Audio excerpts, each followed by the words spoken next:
Black fungus, इस शब्द को आप बार बार सुन रहे होंगे, आपको इससे जुड़े आंकड़े भी देश के अलग अलग हिस्सों से मिल रहे होंगे, लेकिन इन सब के बीच जानकारी बचाव का एक बड़ा रास्ता हो सकती है और डॉक्टर्स को सुनना, साइंस को सुनना बहुत जरूरी है। और इसीलिए आज ब्लैक फंगस को लेकर हम किस स्टेज पर हैं, देश के अलग अलग राज्यों में इसकी क्या स्थिति है, इसके क्या लक्षण है, इससे आपको कैसे बचना है, इसका क्या इलाज हो सकता है, इन तमाम बातों पर हम सीधे देश के जाने माने मेडिकल एक्सपर्ट से बात करेंगे।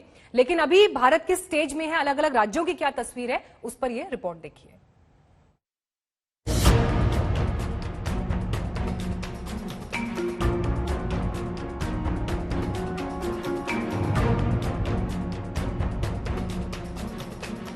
कोरोना की जंग खत्म नहीं और नई आफत आ गई।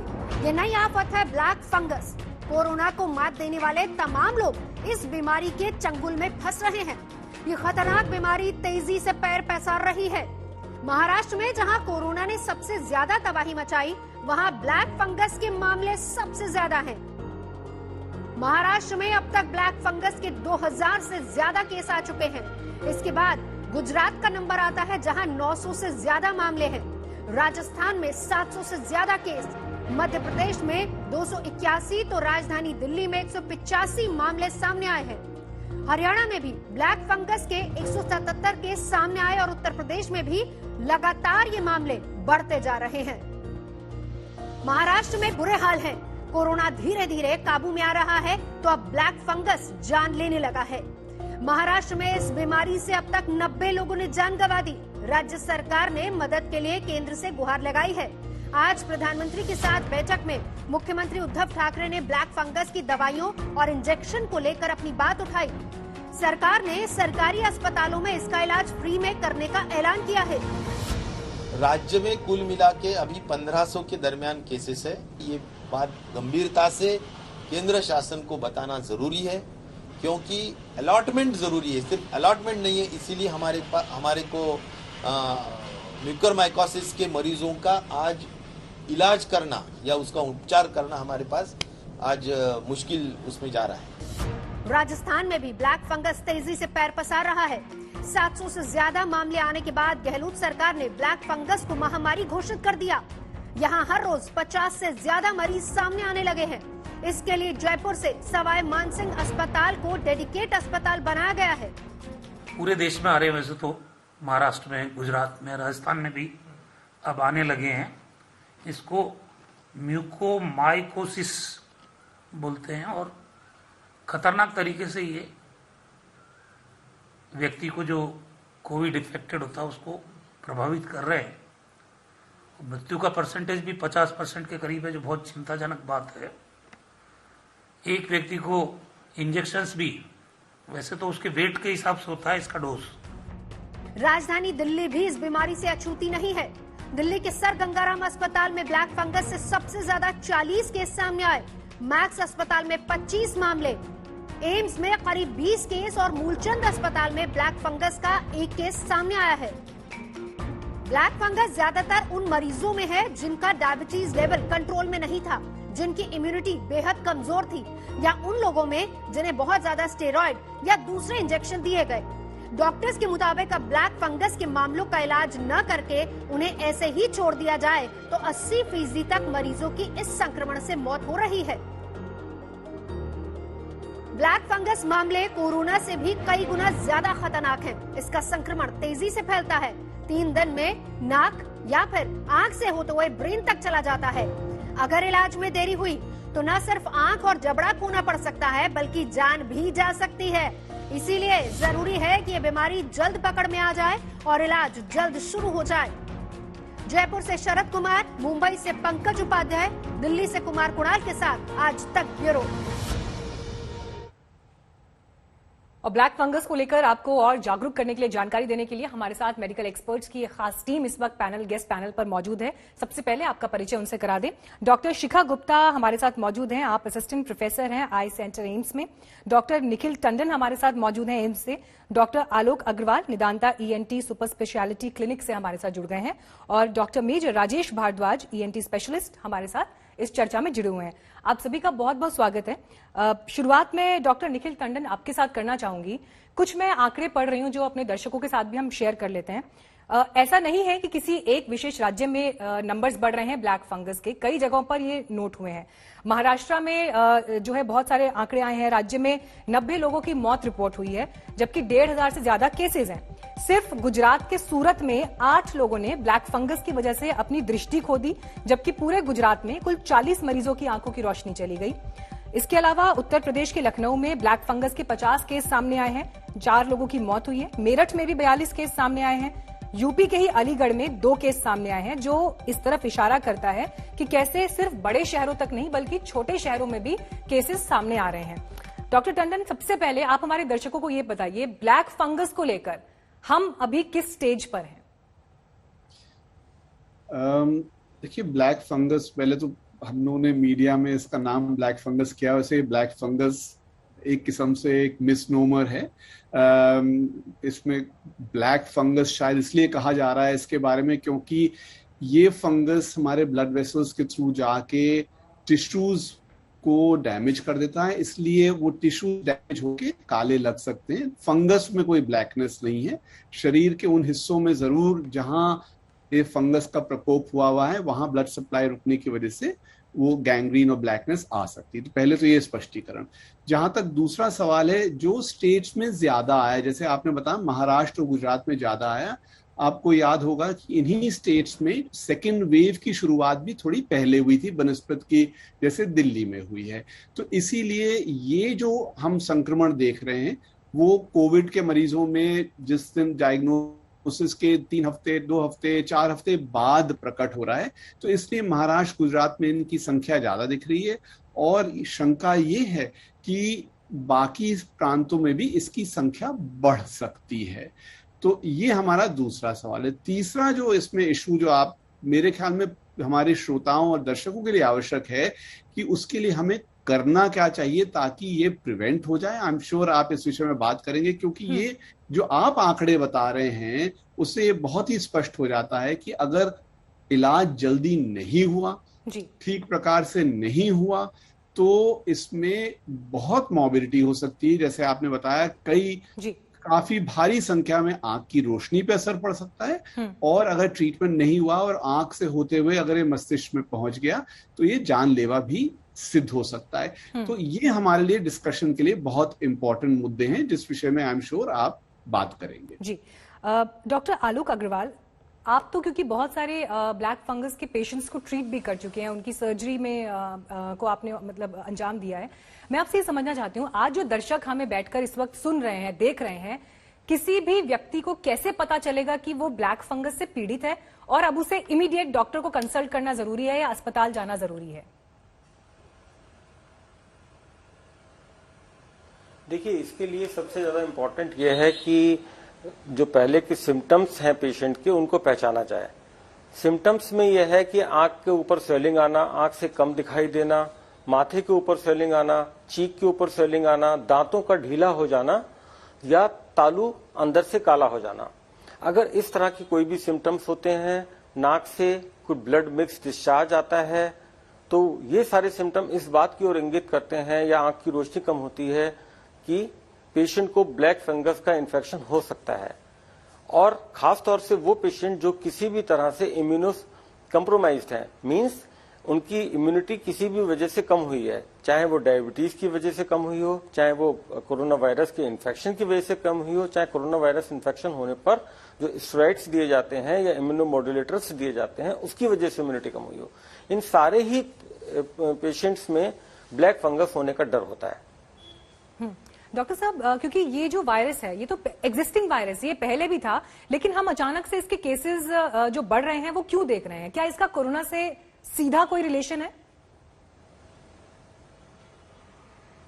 जी बिल्कुल, कोरोना से सीधा रिलेशन है, क्योंकि ये जैसे आपने कहा है, बिल्कुल सही कहा कि ये वायरस तो पहले से, वायरस नहीं, ये ब्लैक फंगस पहले से एग्जिस्टिंग था, पहले भी केसेस आते थे, लेकिन वो केसेस बहुत कम हुआ करते थे, और वो उन पेशेंट्स में होते थे जो लंबे समय से बीमार होते थे, इम्यूनो कॉम्प्रोमाइज होते थे, डायबिटिक्स होते थे, उनकी कैंसर की थेरेपी चल रही होती थी, या किसी भी तरह की ऐसी दवाइयां चल रही होती थी जिससे कि उनकी इम्यूनिटी कम हो जाए। लेकिन अब क्योंकि वायरस से इसका डायरेक्ट कनेक्शन इस तरह से, क्योंकि ये वायरस भी बॉडी की इम्यूनिटी को बहुत कम कर देता है और शरीर के ऊपर अटैक करता है, और जो पेशेंट्स इस वायरस की डिजीज से पीड़ित होते हैं उनको स्टेरॉइड्स चलाए जाते हैं जो कि उनकी जान बचाने के लिए बहुत जरूरी हैं। तो उन केसेस में इस फंगस के होने का डर बहुत ज्यादा हो जाता है।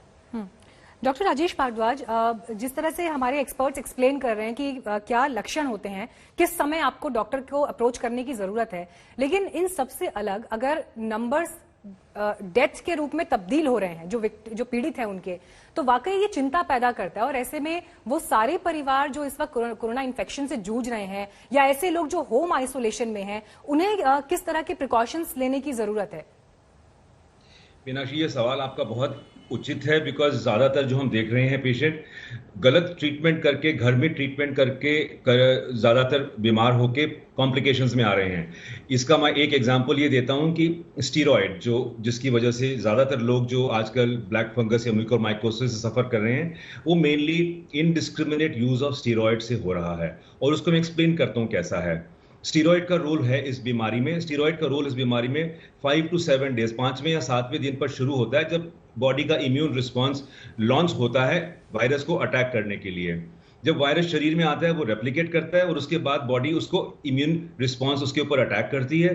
तो स्टीरॉयड अगर हम शुरू में दें तो वो वायरस रेप्लिकेशन को बढ़ाएगा, बीमारी को भी बढ़ाएगा। सो अगर हम समझ लें, स्टीरॉयड इन्फेक्शन को बढ़ाता है, इन्फ्लेमेशन को कम करता है। लेकिन हम क्या कर रहे हैं आजकल, कॉपी पेस्ट करके प्रिस्क्रिप्शन घर में उठा के किसी दूसरे की प्रिस्क्रिप्शन लेके अपने आप को इलाज शुरू कर रहे हैं। और एक और चीज है स्टीरॉयड की, अलग अलग किस्म के स्टीरॉयड हैं, प्रेडनिसोलोन है, मिथाइल प्रेडनिसोलोन है, डेफ्लोकॉट है, डेक्सामेथाजोन है।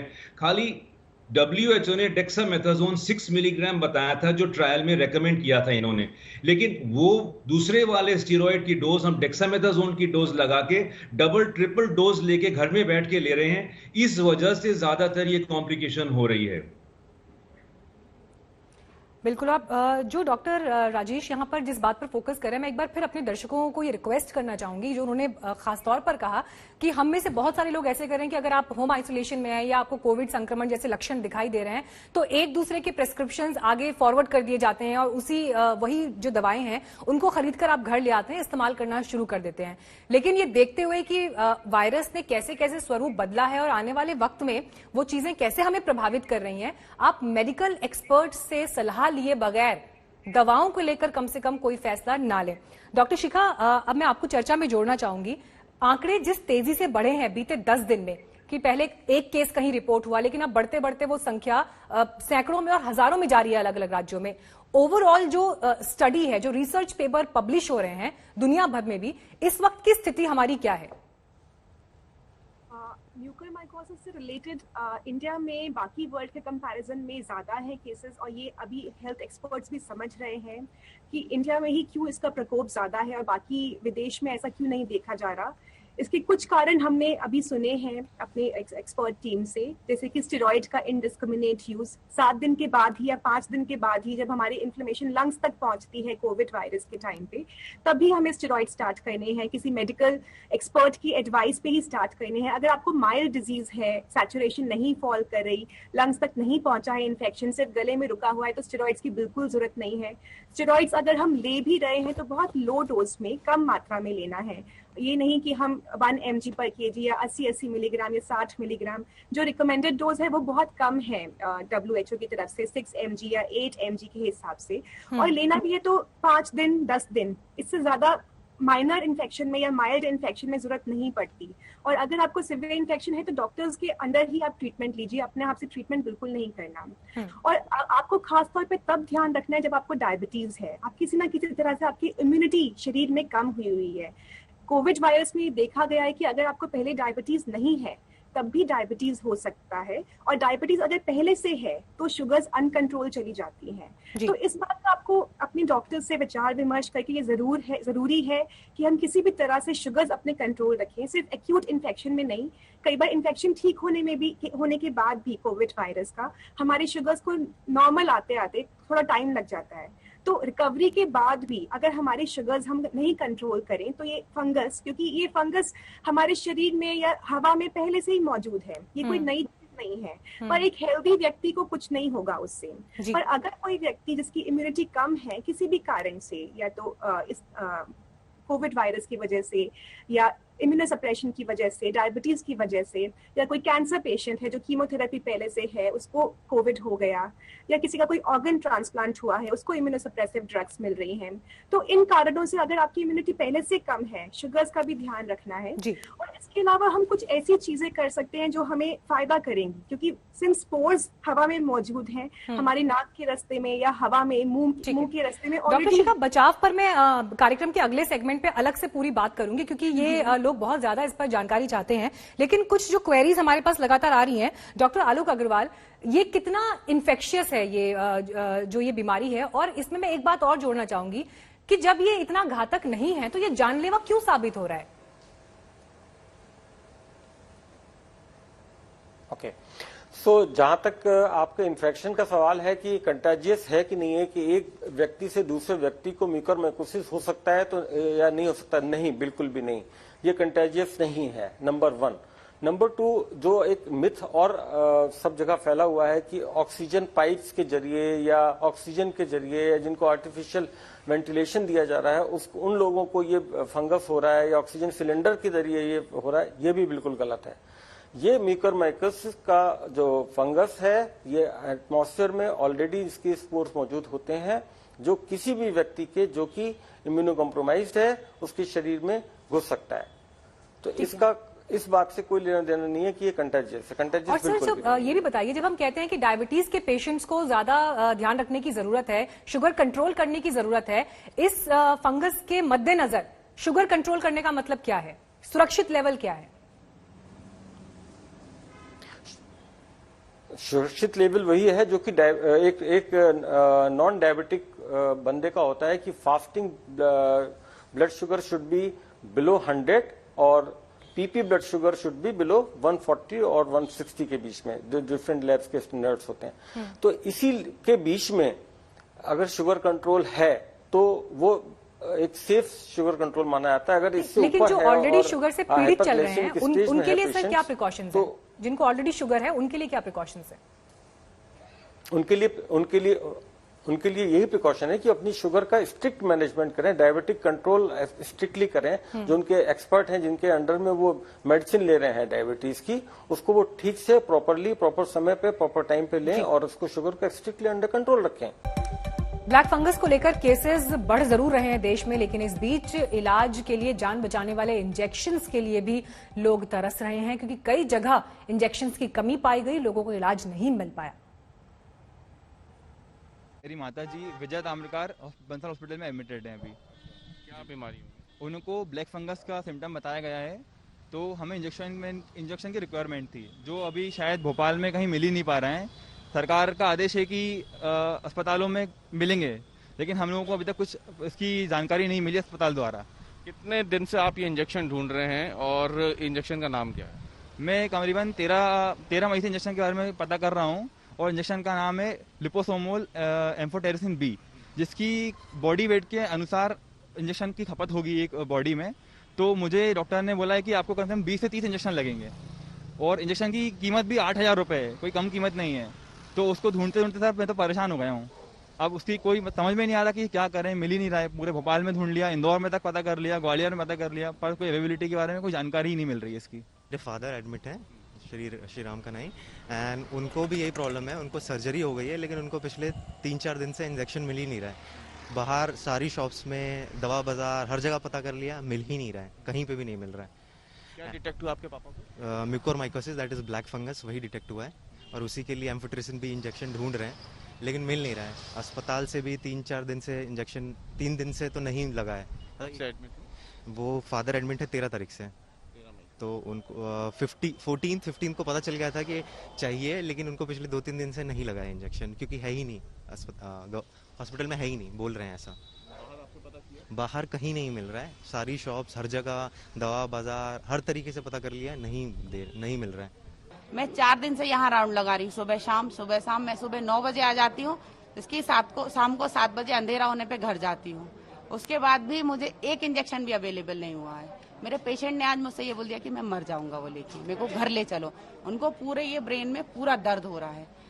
अब डॉक्टर बोलते हैं कि हमें इंजेक्शन मिल ही नहीं रहा, तो हम कहाँ से देंगे? एक बात बताइए। सब्स्टिट्यूट भी है, सब्स्टिट्यूट इंजेक्शन 5,000 का, सब्स्टिट्यूट 22,000 का। हम सब्स्टिट्यूट भी लेने के लिए तैयार हैं, लेकिन जब वो उतना कारगर नहीं है तो हम उसे 22,000 का लेके क्या करेंगे, ये बताइए। यहाँ पर 3 दिन से इंजेक्शन के लिए मैं परेशान हो रहा हूँ। जब से गवर्नमेंट ने अपने अंडर में लिया है तब से मुझे कोई इंजेक्शन अवेलेबल नहीं हो रहा। हॉस्पिटल वाले बोल रहे हैं हमारे पास है नहीं, गवर्नमेंट ने अपने अंडर में ले लिया है। पर यहाँ के डीन बोलते हैं कि हमारे यहाँ 70 पेशेंट हैंगे तो हम उनको देखें कि आपको देखें। तो मैंने कहा सर हम अपने पेशेंट को मरने दे क्या? यहाँ पर गवर्नमेंट कोई व्यवस्था नहीं कर रही है। डॉक्टर निखिल टंडन, मैं सीधे आपके पास ये सवाल लेकर आना चाहूंगी। देखिए, हमने मरीजों के तीमारदारों की ये बातचीत भी सुनवाई, और कोविड की जो दूसरी लहर आई है इसका सबसे तकलीफदेह पहलू ही यही है कि लोगों को जीवन रक्षक दवाएं नहीं मिल पा रही हैं, दर दर उनको भटकना पड़ रहा है। और ऐसे में ब्लैक फंगस की बीमारी अब जितनी तेजी से फैल रही है और जो जरूरी इंजेक्शन है एम्फोटेरेसिन बी इंजेक्शन नहीं मिल पा रहा लोगों को, कैसे राहत मिल सकती है? एज ए मेडिकल एक्सपर्ट क्या आप कुछ इस पर उनको एडवाइस कर सकते हैं?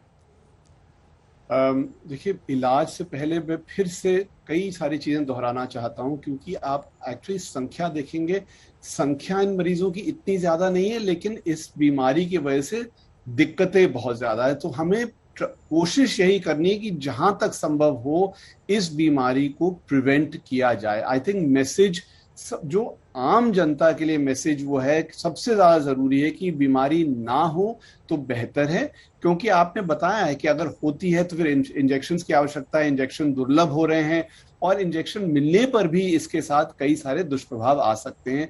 तो एक बारी में इसके बारे प्रिवेंशन के बारे में डॉक्टर साहब लोगों ने पहले से बताया हुआ है। एक चीज का मैं थोड़ा सा एम्फेसिस देना चाहूंगा, जो आपने पहले सवाल पूछा था।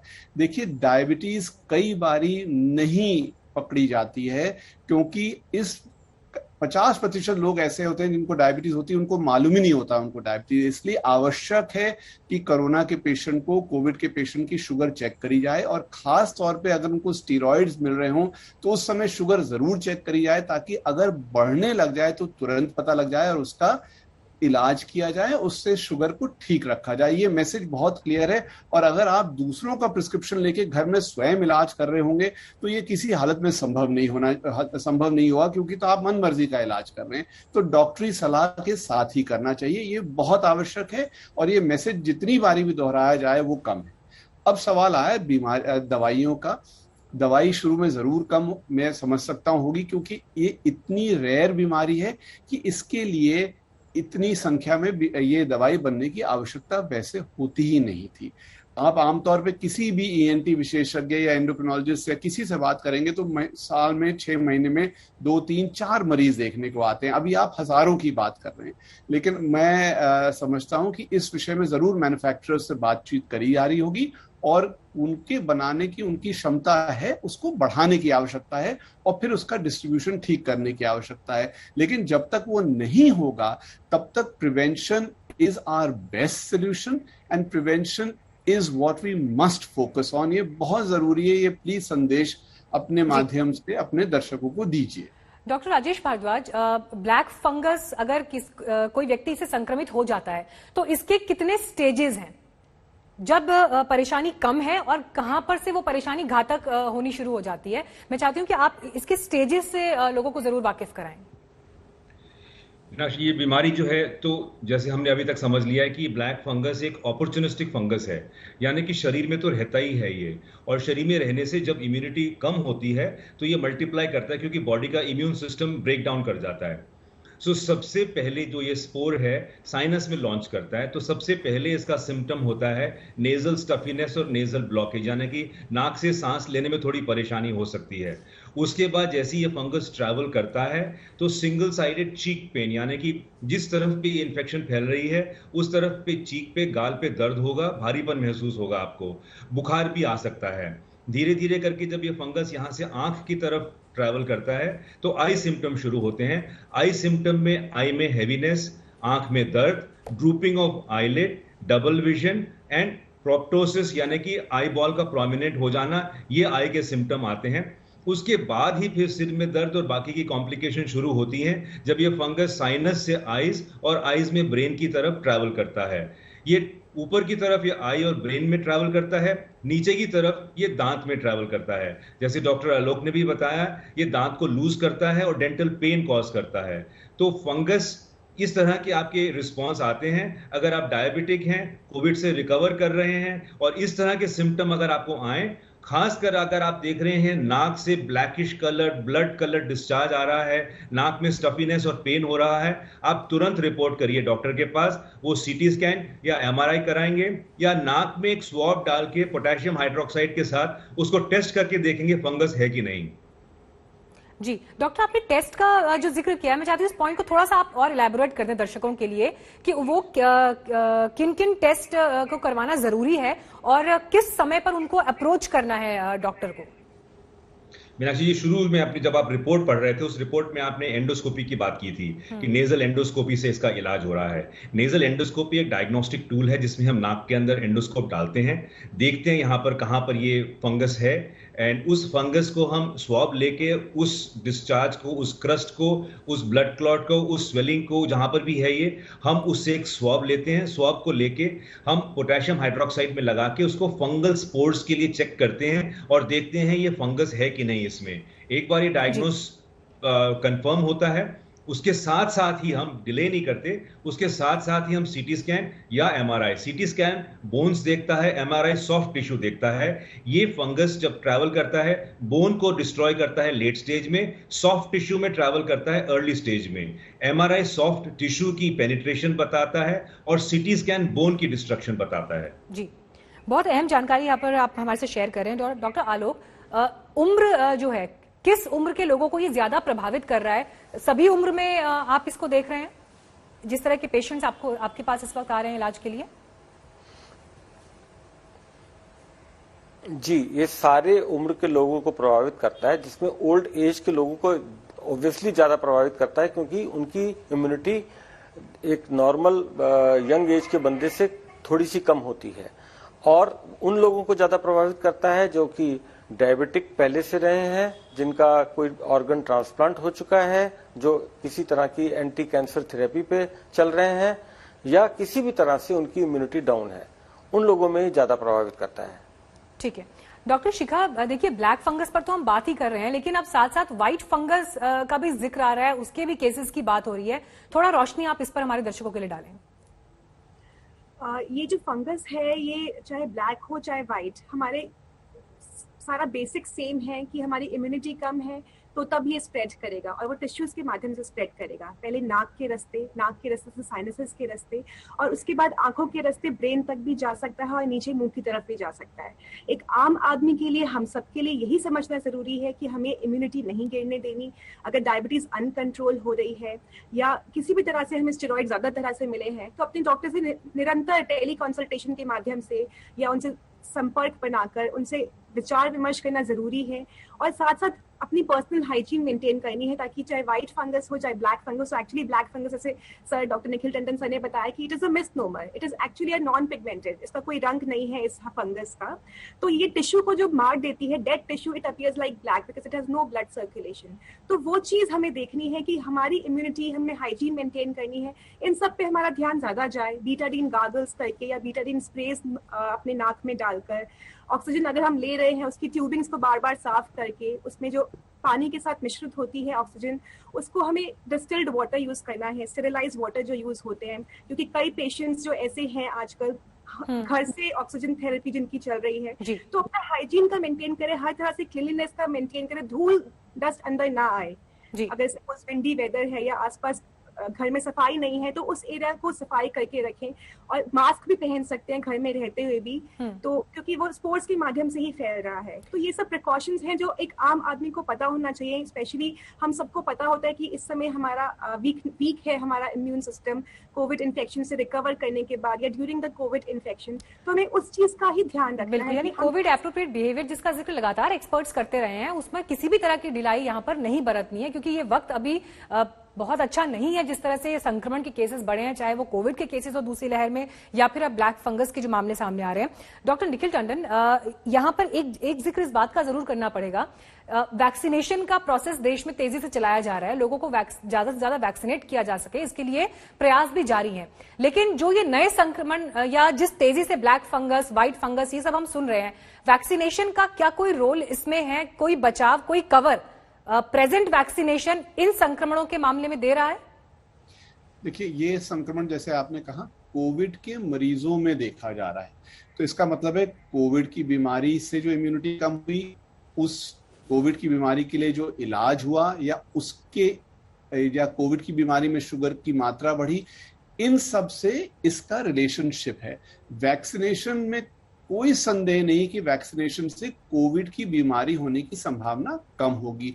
तो अगर कोविड की बीमारी ही नहीं होगी या उसकी मात्रा कम हो जाएगी, तो ये जो और संक्रमण है, जो एक किस्म की जटिलताएं हैं कोरोना वायरस के ऊपर से, कोविड के ऊपर से एक कॉम्प्लिकेशन है, ऑटोमेटिकली उनकी मात्रा भी कम हो जाएगी। तो वैक्सीनेशन ना केवल कोविड में मदद करेगा, लेकिन डाउनस्ट्रीम कोविड से जितनी दिक्कतें होती हैं उन सब में मदद करेगा। वैक्सीन का डायरेक्ट असर इन इन्फेक्शंस पे नहीं है, लेकिन क्योंकि कोविड पे असर होगा और कोविड कम होगा, तो इन बीमारियों की भी मात्रा कम हो जाएगी। बहुत अहम जानकारी, और मैं उम्मीद करती हूं कि हमारे दर्शकों ने कार्यक्रम ध्यान से देखा हो और जो उनके मन की शक और शंकाएं हैं वो जरूर दूर हुई हों। डॉक्टर शिखा गुप्ता, डॉक्टर निखिल टंडन, डॉक्टर आलोक अग्रवाल और डॉक्टर राजेश भारद्वाज, आप सभी का बहुत बहुत धन्यवाद हमारे साथ इस चर्चा में जुड़ने के लिए।